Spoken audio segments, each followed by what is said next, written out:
And everyone has a cell phone these days. Like, it'd be easy to just like, Whoop. Marsa, whoop. Yeah, exactly. 1 star. Yeah. No, Marsa would get 5 stars. Oh no, Marcy, it's 5, obviously. I would get the 1 star. Let's be real.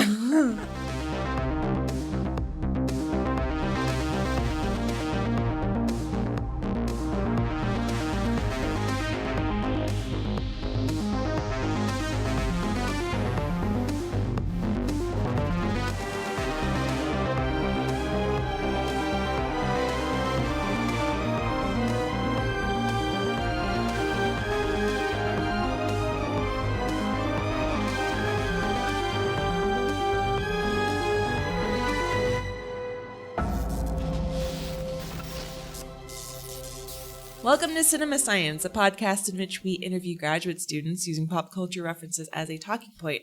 We'll discuss the science behind your favorite movies, games, and TV shows. Each episode will feature a new topic and guest who will answer questions from our wonderful listeners. I'm Heidi, and today I'm here with Anne. Hello, how are you, Heidi? Whoa! You asked me how I'm doing? I know, I'm going to flip the... Oh my gosh. You know, I'm doing great. Caught off guard. Yeah, I'm caught off guard. I'm doing great. I have a new baby gecko, and it's a great day. Oh, Yeah. baby gecko. Our guest today is Marsa Taheri, who is a recent graduate student from the University of Utah. Hi, thank you for having me here. I'm excited. Yeah, welcome to the show. Can you tell us a little bit about the research that you did do and are going to continue doing? Yeah, of course. So I'm a recent graduate in biomedical engineering at the University of Utah. And I basically research how 2 different types of brain cells in the brain communicate with one another. Those are neurons and astrocytes. And I use both experiments as well as computational modeling to study these 2 cells. Yeah. Very cool. So Marsa's here as our expert, I guess, on talking about machine learning and artificial intelligence and all the really cool, dark stuff that happens in Black Mirror. So Cool, dark stuff. They're not mutually exclusive. No, I love Black Mirror, so I'm super excited to be talking about it. We're 3 really big fans of Black Mirror. Yeah. We were thinking of focusing a little bit on the episode Be Right Back, which has a lot of like artificial intelligence and stuff, but really all of Black Mirror has some of this computational machine learning, stuff like that. So we have lots of questions. We're glad you're here. Yeah. I love Black Mirror too, and I'm excited to talk about that. Yeah. So generally speaking, Black Mirror is a series of episodes, each one being different from the last one, a standalone episode. That's all about how society interacts with technology, and it's like the near dystopian future. And Be Right Back specifically is about a woman who loses her boyfriend. Is it boyfriend? I can't remember. Yeah, I don't know. Yeah, boyfriend, significant other in an accident, and her grieving process. Yeah, I mean, at first, obviously, she's just, very sad and depressed. But then there's this woman at the funeral that tells her that there's this system that she should try out, basically, like it's in the beta version or something. And because her boyfriend was a heavy user, a heavy like internet user and stuff. So, he was always on social media. He would be a great candidate for the system, basically. So the system uses some machine learning algorithms, uses his data to be able to kind of mimic him and communicate with her. So that's kind of how she starts getting into it, because she finds out actually she's pregnant, I guess, at some point. And then she wants to kind of talk with him, and then gets on this thing. Doesn't want to be in it a lot at first, but then just kind of gets addicted. Yeah, for sure. This episode really hit me hard. Being in like a relationship myself, just thinking about that grooming process, and oh my God. The end of it's dark too. Yeah, it's not happy. In the end, I mean, she's like briefly happy to be talking with him. I think the more she talks with him, the more she realizes it's not him. Like, because especially with like social media, people always present their best selves. It's not like their real self. Yeah. Like Instagram photos and stuff are never actually what your like most of your life is. I mean, but Heidi, not everyone's as glamorous as Heidi. I mean, I am an influencer. But, really. But she just gets ultimately like disappointed, and she tries to have him like jump off cliff, and then disagree with her and stuff. Yeah. And then she ends up like stuffing him in an attic. Yeah. Yeah. Which also disturbed me, which is something we might talk about later, is like feelings and AI. Yeah. It was kind of like a callback. So I just watched it yesterday because like I said, any excuse to watch Black Mirror. Yeah. But in the beginning, her boyfriend, before he dies, says that his mom had like lots of pictures on the mantle, and I think it was like his brother had died, and the mother put his photo up in the attic, and how he thought that was like really like, so it was like it's coming full circle. Yeah, basically. exactly. The same thing kind of happened to him, I guess. Yeah, exactly. The AI version of him. Up in the attic, like a photo would be or something. Right. So.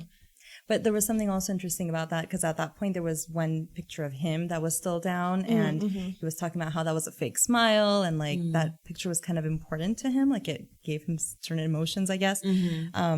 And he posted it, I think, on like Twitter or something. I don't know. He said he shared it on social media, but then the AI version of him comes back and looks at that same photo and thinks it's just funny. He doesn't know the emotional history of it, because he's not really the same person. So it kind of goes back to what you're saying, you know, what we present on social media, or even in our emails or text messages, or like even videos that we take of ourselves in our private life aren't really all of our private life. Exactly. So a version of like an AI version of us based on that is going to still be very different. Yeah, for sure. So what exactly is artificial intelligence? And what is machine learning? Because we've used both terms so far, and I'm not really sure I know the difference between the two. Yeah. So artificial intelligence, or AI, is basically a thought that started, I think, like around the 50s, and it was to kind of try to create a machine that has the intelligence of humans.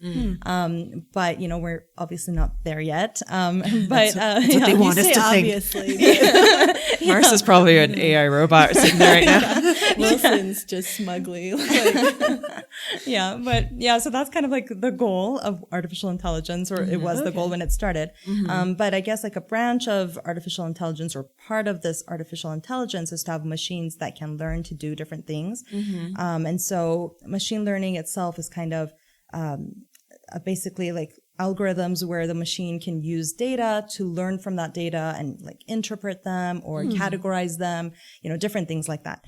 So that's kind of what machine learning itself is in general. That's interesting. And that reminds me of a part in the episode where they say like the more access that you give this company or machine or whatever to his own personal like emails and stuff, the better it becomes. Because I guess at first it's just whatever he posted publicly, but you could upload like private like discussions and stuff, and it would be better. So is that like an example? Or? Yeah, exactly. Okay. So it's also important in terms of like we were just talking about, right? The public image that you give is different than the email one, and there's obviously like another part of you that's not, you don't even talk about necessarily to people. But so that's one reason it's important to like give more data so that they know more about what you really are thinking, not just what you're posting on social media, for example. Right. But also, I mean, in general, with any kind of machine learning, the more data you have, the more it's going to learn to be able to categorize those. And one of the problems of machine learning, like in industry, for example, is that they don't have the right kind of data, because you can't really have machine learning work if your data is not good enough or enough in general. Yeah. That's interesting. I've heard a little bit about neural networks. And, you know, this first season we've been talking about the brain a lot. What does that mean in the context of machine learning, and why are they called neural networks? Yeah, so neural networks are kind of a subcategory of machine learning. And they're based on some basic biology that we know of neurons, but not really. I mean, they're very different in many different ways. But basically, in a simple neural network, you can say, okay, there's this input layer, like these nodes that get information, and then there's this hidden layer, and then there's output layer. And so these nodes are kind of like neurons, and they're kind of connected. You can have things like reinforcement learning, where based on the data that you're giving it, and you're giving it a specific task, right? Like recognize faces versus objects or something like that. It can kind of change the weight or the connection between these nodes, kind of like changing connections between neurons. And it can learn to do that task that you wanted it to do. So just a clarification question. What do you mean by changing the weights? Like, what does that mean as far as changing the outputs? Yeah, so I mean, okay, so you give it some inputs and you give it some outputs at first, for example. This is one type. It's not the only kind, but this is one type. And so it will have algorithms where it processes these and tries to see, okay, what part of these inputs are related to those outputs? So why is this a face and that's like an object and that's a table or whatever you're trying to teach it? And so it goes through this kind of by changing the weights or the synaptic weights between these different nodes. Okay. So if it's like the right direction that it's going, it's kind of like the way that we learn or babies learn, right? If it's in the right direction, it will get a reward. So that's kind of like reinforcement learning, right?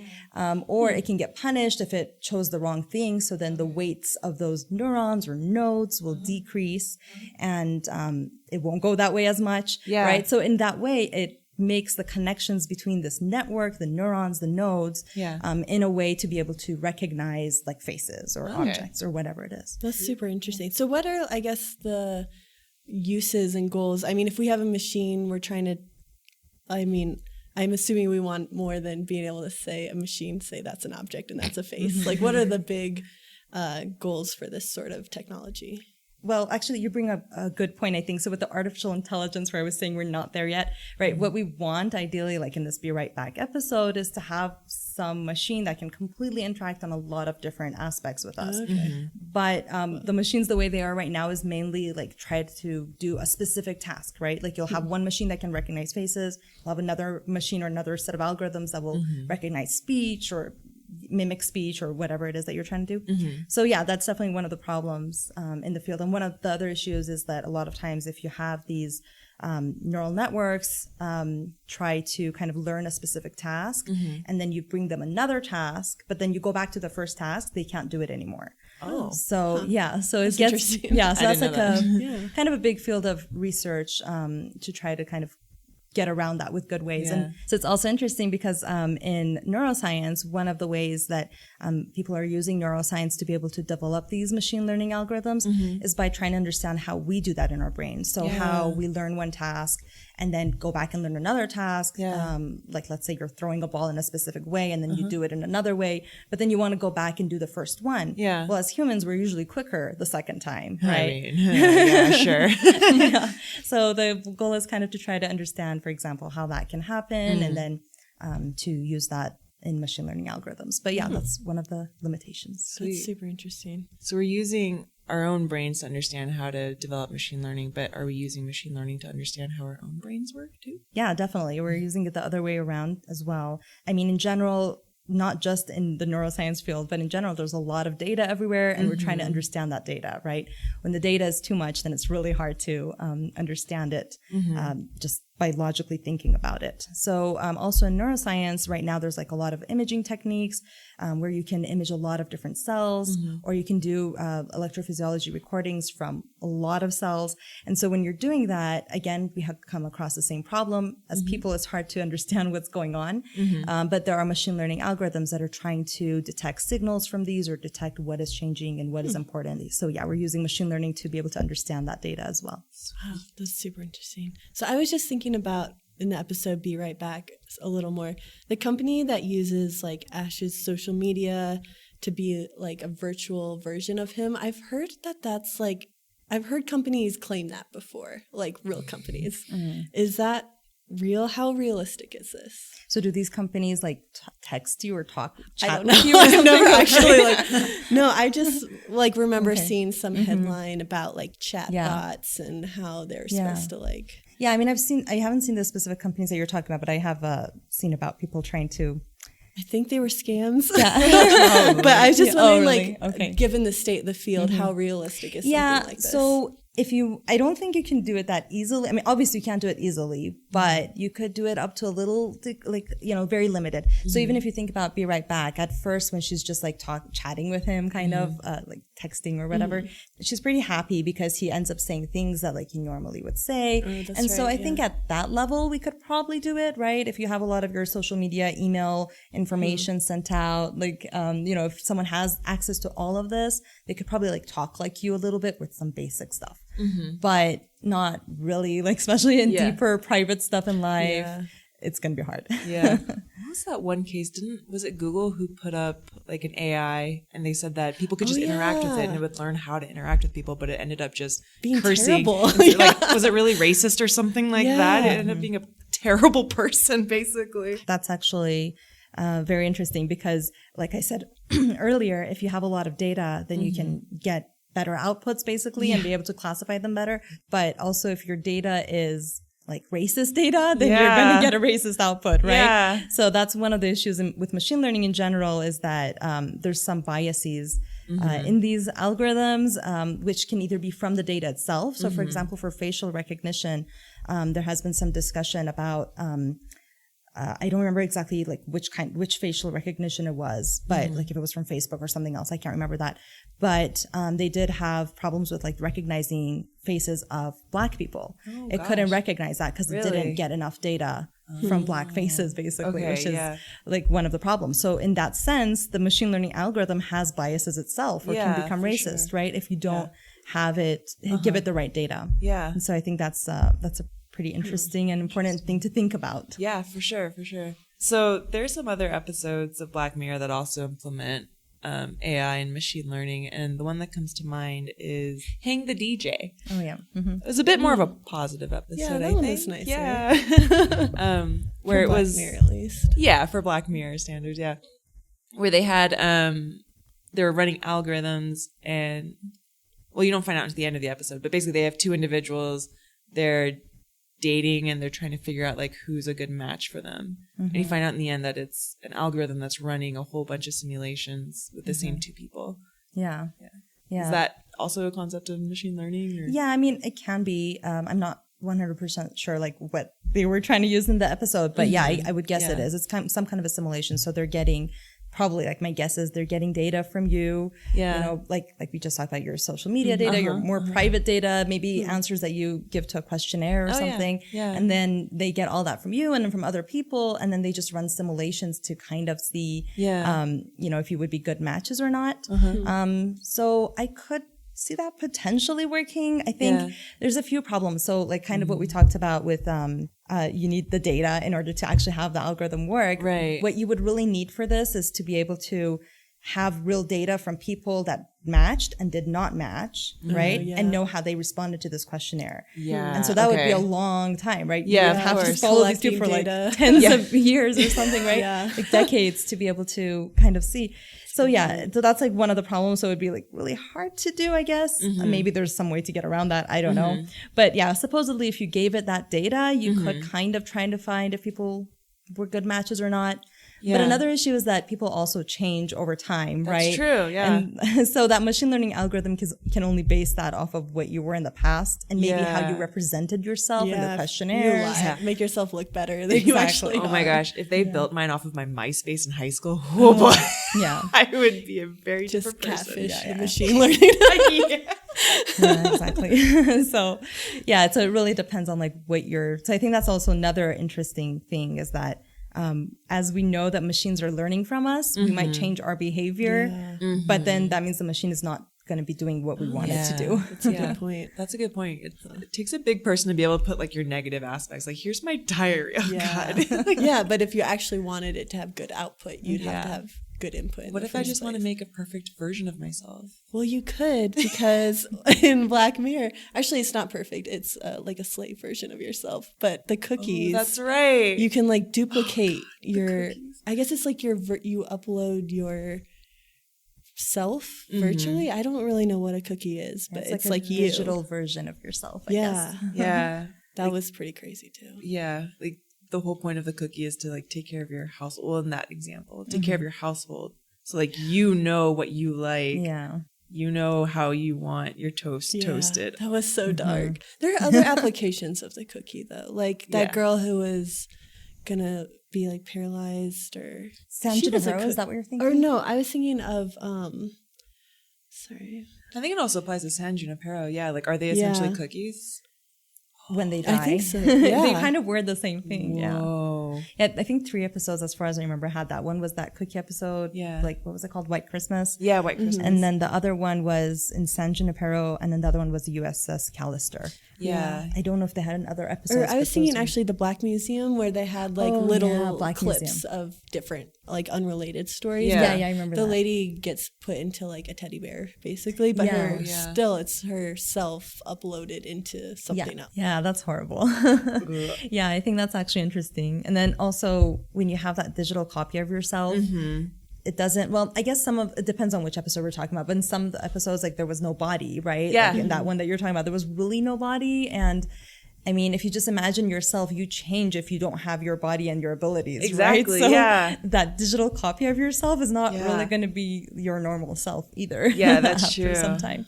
So yeah, it would be really depressing just like imagining that. so Yeah, Yeah. this teddy bear or whatever. God. People like didn't care at all either. They're just using their own versions of themselves to like do whatever they wished and like torture them and stuff. It's like in White Christmas, that's interesting because the woman who bought the cookie of herself to maintain her home, like she didn't care about it. She's like, whatever, that's fine.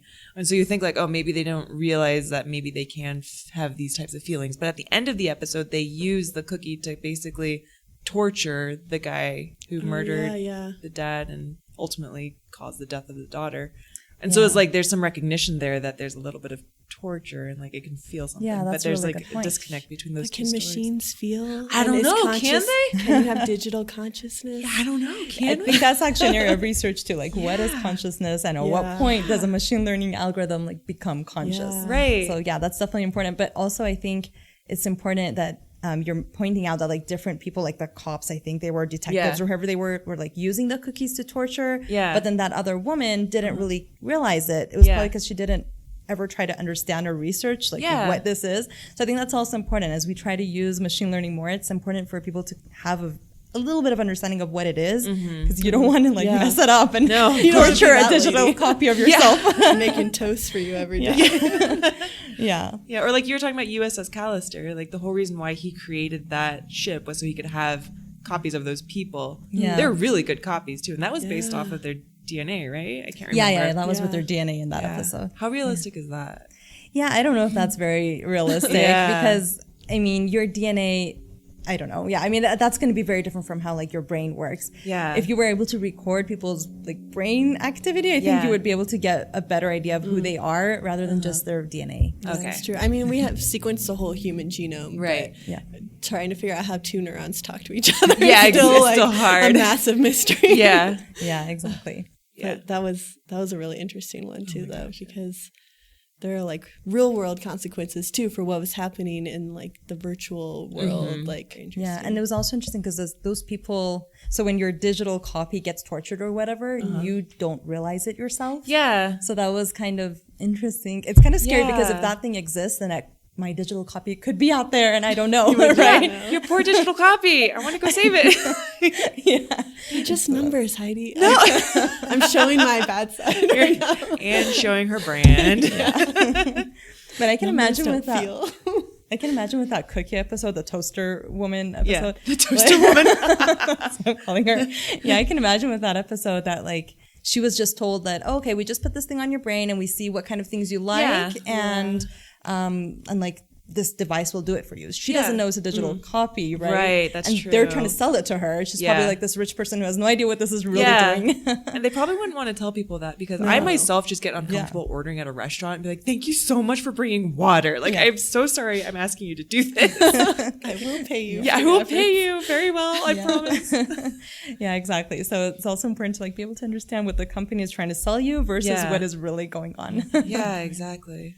I also remember just sort of going back to the Be Right Back, and you were saying like the company's selling you. Do you remember when like she got this silicone version of Ash and she was like so freaked out at first because I mean, fair enough. It was like it reminded me of like the uncanny valley phenomenon. Could you just talk about that a little and if that's so they've done some research before where they've tried to look at kind of how much people like a robot or not, based on how human-like it is. And so I guess the way it works is that if a robot is non-human-like at all, it's just like this cute little robot or whatever, you can like it and you know you'll be happy.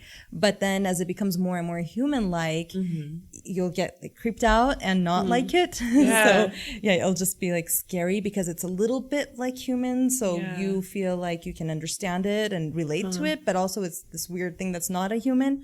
Right. So it gets really uncomfortable. But then if it becomes like very human-like, like almost completely human-like, then you'll be happy again. Okay. Yeah, with that Be Right Back episode, I think, he, like the robot version of Ash, is that his name? Ash? Yeah. The robot version of him, like if if me or you just like saw him out, we wouldn't really realize it's a robot. Probably just be like someone, maybe a little awkward, but not all the time. Yeah.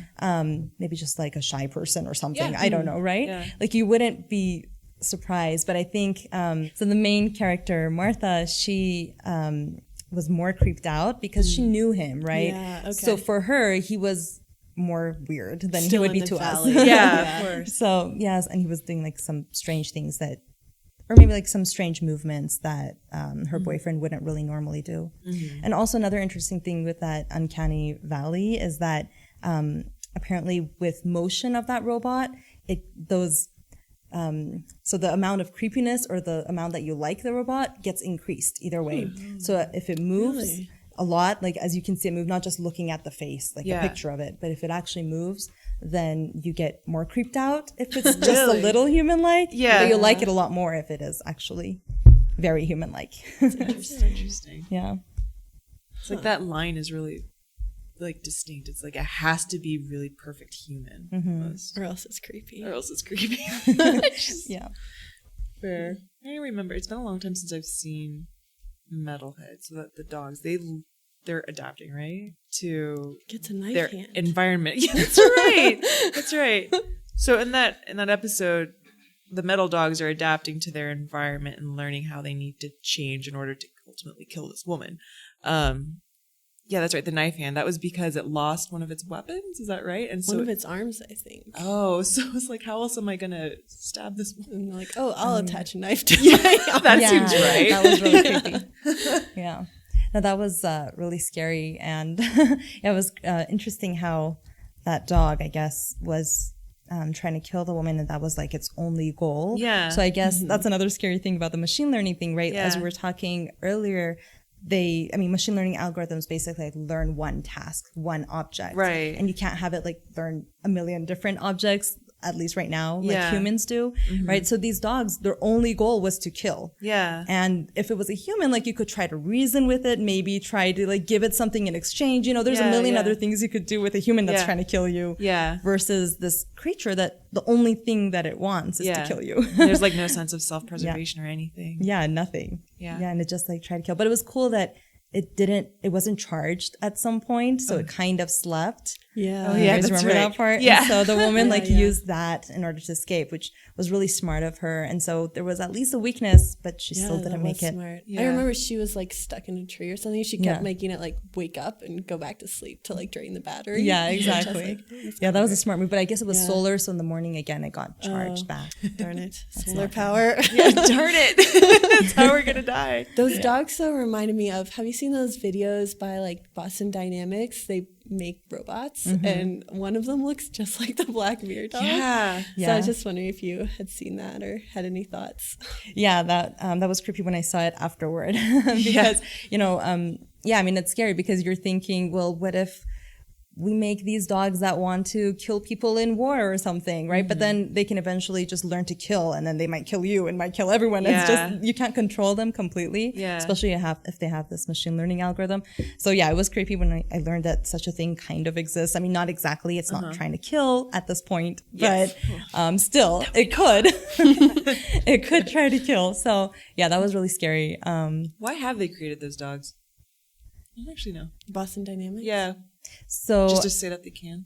yeah, I don't know what the start of it was, but I know that they were well known actually to have some kind of dogs. I think it was called like Big Dog or something, where they were to be used in war to carry a lot of stuff in areas where you couldn't take cars. Okay. So something like that. Okay. I don't know if that was the initial goal, but that is Okay. one of the things that they were well known That for. makes sense. That'd also be good in like disaster areas. Yeah, that's a bringing good point. supplies and Yeah. stuff. Yeah, you can use a lot of these like in really positive ways, kind of like Black Mirror shows, right? Yeah. You can have positive versions of them, but you can also have negative versions. Yeah, exactly. Yeah. It's like San Junipero is like a positive. Yeah, it's way to do it. nice. Yeah. That was like the only nice episode though. Now that if I'm trying to think about all of them, Yeah, Hang the DJ was okay. Like, I guess it wasn't yeah. negative. Yeah. That's true. I mean, it was a little torture-y, I guess. Yeah, if these cookies are actually conscious. Yeah. then- I feel like a lot of actually the episodes depend on if you think they have consciousness or not, Yeah, on you're how dark right. they are. You're Because if right. they don't, then who cares? They're just But if they numbers. do, then it's problematic. That's true. But they don't really explicitly say either way. I mean, they seem like they have They consciousness. do definitely I act don't know. like it. Yeah. But Yeah. But actually in the Be Right Back episode, the Ash, the robot Ash, he doesn't seem like he cares that he's just in that attic, right? Like he doesn't look like he's sad. Yeah. I don't know. Maybe he really and he is. was going to walk off that cliff until Martha said, the real Ash would have fought and cried. And then Yeah. he fought and cried. And she's like, darn it. Yeah, No, exactly. I can't have, Actually, I can't think ask in you to one do part that. he says, I think at that cliff part, he says like, I aim to please or something. Yeah. Like his whole goal again is like to please her and make her Yeah. happy. So I don't think like he has maybe he has consciousness. I don't know. But in that episode, it seemed like he didn't really. And he was Yeah. just like mimicking the real Ash and trying to make her Yeah, happy. like or that's something. the function of that machine. Yeah, to, exactly. please and mimic. It wasn't the same as uploading someone's digital self. Maybe, Yeah, with it the was a little cookies. different in that part. So I guess if they don't have consciousness, then they would probably be like that. Yeah, that makes sense. But that's still creepy. I feel like I guess that's how she felt, right? If you like love this person and then and then you kind of bring them back, not really them, but kind of Yeah. them. And then you don't want to really kill them because it's kind of them. Yeah, exactly. But then you don't really want them alive hanging around in this world either. Yeah. What I think was also interesting at the end of the episode is that she tells her daughter to call the robot Ash like Ash instead of like Dad or something like that. So she still has like Oh, I forgot That about kid that. can yeah. talk to him still though, because it's her birthday. But the mom also says it's not the weekend, implying that like the kid goes up there every weekend. to, to like, hang talk out to with her the robot dad. robot dad. Oh man. I didn't think that was actually like maybe that's a little bit positive, not little really sweet, but I yeah. guess in the sense that like okay, well the child would have never known. I mean, I guess if I'm thinking okay, if I were born and I never knew my dad because like he died before I was born, it would be cool to like see a robot version of him a little bit for just like a true. moment. Yeah. Not really hang out every weekend. I guess that's a little creepy. But I that's guess true. Like yeah. to get an idea of what he's like. Yeah, to get an idea. Better So- than nothing, but still kind of creepy that he just sits up in the attic. Yeah, no, that's like, creepy. I feel like the the whole whole time. body part where he was in like a silicone like robot Yeah. shape, that was creepy. But I liked like the chat part, and Yeah. even if it was like an image, they didn't really have that. But I think that would have been nice, kind of like you're Skyping with him or Oh something. yeah. I think if there was something like that, I would like that. just kept because- it digital. Yeah, exactly. Keep it a little bit more digital and less human-like. But again, maybe it has consciousness. Like, who knows? Interesting. Yeah, interesting. But actually, that's another thing that I was thinking about, like with the dogs and the metalhead section and in this section, is another interesting thing is like to have robots that actually move like humans. Because I mean, the dogs in the what was it, metalhead section, they don't move like normal dogs, right? They're just like robots, really. Yeah. But with Ash in this section, like he moved pretty human-like. I mean, maybe not like completely normal, but pretty normal, right? Yeah. Like I said, you wouldn't really necessarily tell he's not human. Yeah. But I think that's actually interesting because that is really hard to do. Yeah, exactly. Isn't it like hard to recreate how humans move? Yeah, that is a big thing. Yeah. So, I mean, we don't really know exactly how all of our neuronal activity even leads to those movements. And that's a part that we're trying to study and trying to understand. Yeah. So even how those movements happen is difficult. Yeah, because they did make a robot. I think it was a few years ago where they wanted to study how like cheetahs run, so they were able to create a robotic cheetah basically, and it was able to like move exactly like a cheetah. It was like it was able to get up to speed like that. And I don't know how it moves, but actually, what I was looking at is that, I mean, the way that robots currently, most robots at least, are currently working is that they have like rigid joints and you know, they're like this robotic thing. They're not like humans with are more elastic joints and like the kind of unpredictable activity that we have. And so there are some studies where they're trying to create robots that have like muscles kind of or like tendons. So not exactly, but something like that. Yeah. Because that's another problem. Even if we know how like the brain works and translates it, if we don't have a robot that has those muscles, we can't make it work still. Yeah, exactly. So yeah, there are some people who are trying to get that to work. I don't know about the cheetah though. I don't know if they're doing. So I was thinking about you talking about the biases that you can introduce into machine learning that reminded me of the episode 15 million credits. Is that what it's Merits. called? Merits. Oh, yeah. 15 million merits. There you go.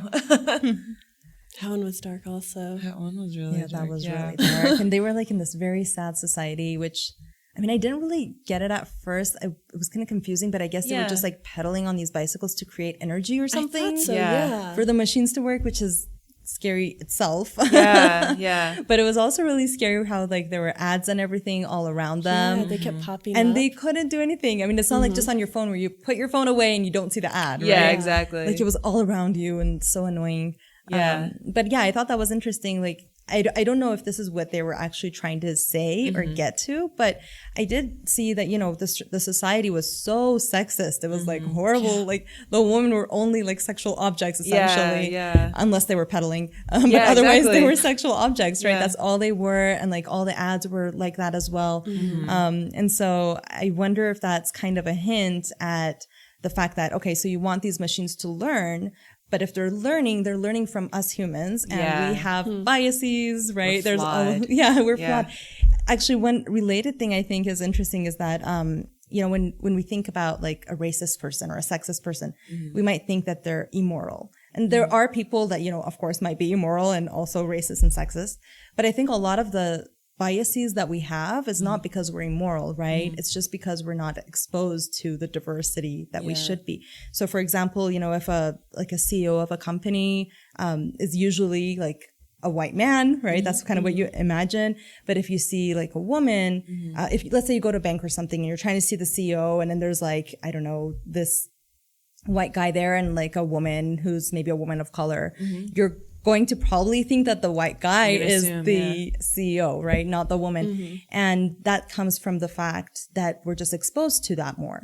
So if like a machine is trying to hire people, it's going to go based on, well, who was hired in that position before? Who was successful? That's and if they're mostly, you know, in a like specific group of people, then that group is just going to get more power and the other ones are going to be downplayed. So I think with 50 million merits, it might be kind of like that, right? Yeah. Like the women were just thought to be like sexual objects and that's what they're better at. Yeah. And that's what all like the advertisements the men were getting too, right? Yeah. They were getting all the porn advertisements. Yeah. It's interesting to hear this in perspective of like machine learning machines, because I always hear this with respect to like representation in like pop culture and stuff like that. But it's interesting that this is something that like permeates throughout. Like it is relevant in all different types of. Yeah, exactly. And as you have machines again, like trying to learn these, they're going to learn our biases better, and it's going to be harder to stop it because with a human, you can talk with them, maybe give them reason. Yeah. But with the machine, you can't. It's just like, oh, my goal is to hire the person who was best at this position. Yeah. And that is this person. You can't tell the machine that like your inherent biases is creating problems, machine. Exactly. Stop. You're ruining our society, machine. Wait, that's us. Oh, We're running. Black Mirror dark. Yeah, I guess like machine learning is kind of showing all of our biases, whether they're positive or negative, right? But it's like a mirror that's reflecting the worst parts of you. It's also. a Black Mirror. I know, exactly. Black Mirror. Oh my God, I just got that. I know. I legitimately just got that. I've been thinking that's probably why they named it Black Mirror. Yeah, dark reflections of ourselves. Yeah, that's what I really think that that's kind of what machine learning is doing. Mind blown. Oh my God. I had to go rewatch all of them again. Oh man. So we had a question from one of our listeners that says, my dad thinks that someday we're going to have chips implanted in our brain that are connected to the internet and let us Google things and then know the answer. How likely is this? Yeah. That would be so cool. I know, that would be cool. I would love to have that. Seems like, is that realistic or is that a ways off? I don't think it's really, definitely not now. Definitely. And I don't know if it ever will be because in order to do that, you would have to kind of know what the people are thinking, right? So the machine would have to first recognize the sentence that I'm thinking in my mind. And there are people who are actually actively researching on this and trying to do that, not for this purpose of Googling, but for other purposes. But it's actually a pretty difficult task. Well, for one, you need to be able to record the brain activity. I believe those researchers are using fMRI data. Okay. But even recording from the neuronal activity is a difficult thing. Yeah, and fMRI machines are not exactly portable. Yeah, exactly. You You're can't not gonna have just have one it with going you. on. They are Exactly. massive, Can you briefly explain what expensive. an MRI is? Yeah, so an MRI is so MRIs is what we're used to usually, like if you go to the doctor or something, where they just take images of your brain. But an fMRI shows the activity of your brain. So it shows kind of the regions of your brain that are more active. And there's actually a lot of debate going on what that really means. Is it neuronal activity? Is it activity of those other cells that I was talking about, astrocytes, and all that? So there's some interesting stuff. But it kind of says which parts of your brain are active and, you know, what the activity is over time. And so these researchers, as far as I know, what they're doing is like giving a few sentences, like maybe 2 or 3 sentences, to the person to think about. But these have to be very specific sentences. Like not every sentence is going to work. It has to be long enough to have enough data in it. It's pretty complex, like how perfect it has to be.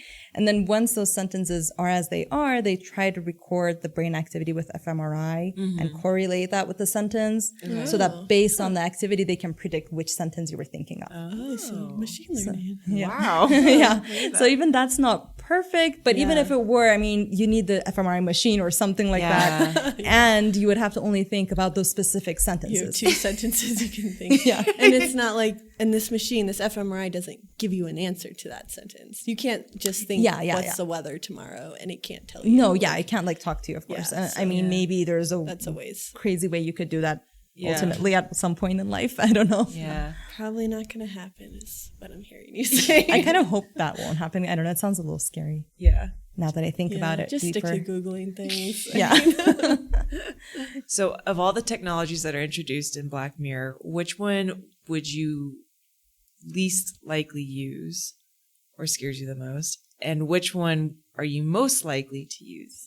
So I would not use the crocodile episode one. So that one was where they could like record, not really record, but like go back to your memories and see what you were seeing. It was kind of like every person was a camera. Yeah. Right? It was kind of like that. Yeah. And they were trying to see like what you're looking at, like your memories.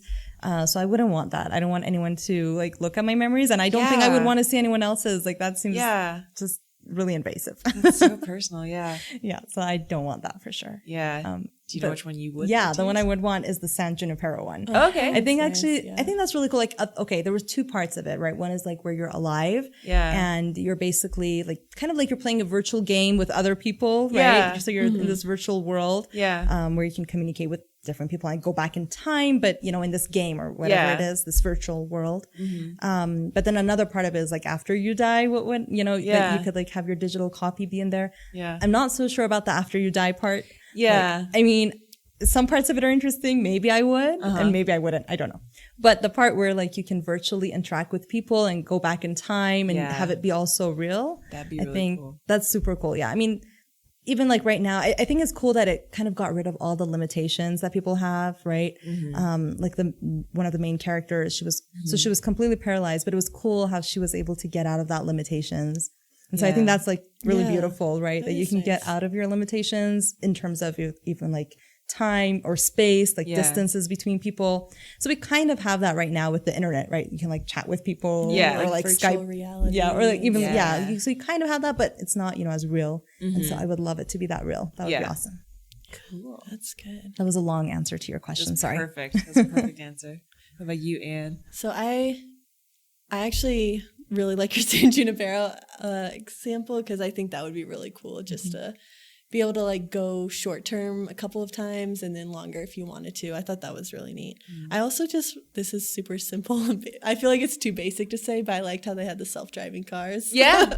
I'd be down for one of those. Which episode was that one? It's the one about bees. I think it was Hated in the Nation. Oh, yeah. So I thought you were saying the episode was Hated. I just remember the guy was in the driver's seat, but then he turned around and they like pulled up a desk and I was like, oh my God, you could do that. You could have a meeting at any point in time. Yeah, I don't know why I'm so enthralled by the idea of a traveling desk. Well, that's probably going to happen soon. So that's good. At least that one, is like actually not that far around the corner. I have realistic hope. Exactly. Just don't want to drive anymore. But yeah, the San Junipero one's super cool too. Yeah. I like the idea of just like going to a bar in the 80s and like that's super. You could change times, you could change locations. Yeah. And especially if you're like you were saying, have some sort of like physical disability if you're older or just didn't get to see Venice or something. And they all got younger too. That was cool. Like, your that's younger version, your healthy young version. she didn't need glasses, Yeah. but like she wore Because that they're was cool. Yeah, exactly. But I'm saying you can just that's like really cool. make those choices for yourself. Yeah. Which is awesome. That was really cool. The most messed up one I thought though was in Men Against Fire, how they gave the soldiers those like roach scene implants. Like they basically programmed these soldiers to see the enemy as not human because humans don't want to actually destroy humans, so you have to trick them into it apparently, and that's just super messed up. Yeah, that was also an interesting idea of like how it's easier for someone to essentially kill an alien looking, like something that doesn't look like them. Yeah, if you and that's like something that actually happens, and like if you look back in history, like marginalized groups where people get attacked, they're like called names that are more associated with like animals and stuff like that, and it's just actually like a really common theme in history, and this is just taking it to its like logical conclusion, and I was like, oh my god. Yeah, that was really one of my favorite episodes. I got like chills when I found out. I know when you find out what happens, it's like, oh my god, this does really happen. It Like does. dehumanizing people or groups of people, and it was just crazy. Yeah, for sure. Like just dehumanization to its like combined with technology basically, and I thought that was pretty terrible. So yeah. What about you, Heidi? So I think the one I would do. Okay, so the episode itself was very scary and disturbing, but Qualifying this. I think it could have a positive application. So playtest, where he's doing that like quote horror game, but you find out he's not actually in the game. Like he didn't even make it past that part. But I'm a big gamer. I like the idea of something that would create an experience for me based on like what I like or like my emotions. So like I don't think you have to do fear. Like I'm sure there's some people out there who would actually enjoy that. I personally would not. But to be immersed in like a positive like game environment, for example, that sounds like a lot of fun. And I think like they also did like that was machine learning too, right? Like, yeah, I believe. I mean, it probably had some kind of machine learning in there where it's trying to learn what your fears are, and it got like scarier after a while. It's been a while since I've seen that episode, but I think it got scarier and scarier. So as it learned that you're more scared of this, brought that more. And the fears were like very personal. They were like so personal. He like felt bad about abandoning his mom. Yeah, and then they like threw that in hard. They're like, we're gonna show you how you abandoned her. It's like, wow. That technology is similar to the San Junipero one. Exactly. Yeah, But you I was just thinking that. chose the horror. You chose the horror version. Yeah, but I want a video game version of it. Yeah. Okay. But I guess the one difference is like in the San Junipero, the cool thing is that you would interact with like real people. I mean, that's true. not real versions, but like some version of real people. That's true. So I think that was like a little different. Kind of like the cookies, yeah. So like if I wanted a video game, though, I wouldn't want to kill cookies in that case. I would want. So you're saying you do want to use this for bad? No, I want to play a video game. Well, it might be a game to you, but That's it might not true. be a game to the game. That's why I don't want cookies. I just want holographic images. Okay. Yeah. God, this is okay. I'm showing a lot about myself. No, I remember in that episode, like a Mario. Like a Mario. There was like a really scary. I think it was like a spider or something, spider, but it was like holographic. Yeah. So like That's what I mean. Yeah. you could shoot at it and not kill a real Or like spider. Mario, I could jump on it and flatten. Because that's better. No, that I guess. sounds cool. Yeah. And what is your that would be cool. your Least favorite dark one? Maybe like Nosedive was. So that's the one where you judge people and like everyday interactions, which we kind of do in today's society as well. Like Uber, for example, you judge your driver, And they can judge you too. exactly. you Yeah. get points. I didn't know that for a long time. Marks was like, I should behave. Yeah, no, like even I've been selling things on Facebook Marketplace and cleaning out my house, and I'm like, wait, I should be nice because they can give me a smiley face or a sad face. So like someone right now they were supposed to buy something yesterday and they just stopped contacting me, and I'm like, I should give them a sad face, but I don't want to ruin their whole life because I think about that episode of Nosedive. I think they probably got on Uber. Yeah. I'm like, this might be their income. But I'm like, also though, I almost died in that Uber. Yeah, Like, but also they were horrible. yeah, I think about that a lot actually. Yeah, that's I didn't like. I mean, I liked that episode. I just didn't like the reality of that episode. Exactly. Yeah. Well, on that happy note. Yeah. Thank you for joining us, Marsa. Thank you for having me. How can people contact you if they have any Black Mirror questions? Yeah, I have Twitter, and it's @ Marsa and then 3 underscores T. So Marsa _ T. Sweet. Great. If you'd like to learn more about our guests' research or the topics that were covered in today's episode, check out our website at cinemasciencepodcast.com. You can find us collectively on Twitter at CinemaSciCast, and you can find Heidi at PandaBumHot. Anne doesn't have a Twitter, but her dog Hubble sure does. You can find him at Hubble Gibson. Our intro and outro music was composed by Kagan Breitenbach. You can find more information about him at our website, but also check out his personal website at kaganbreitenbach.com. The first season of Cinema Science was graciously funded by the University of Utah's Neuroscience Initiative. Thank you for tuning in to today's episode. Bye!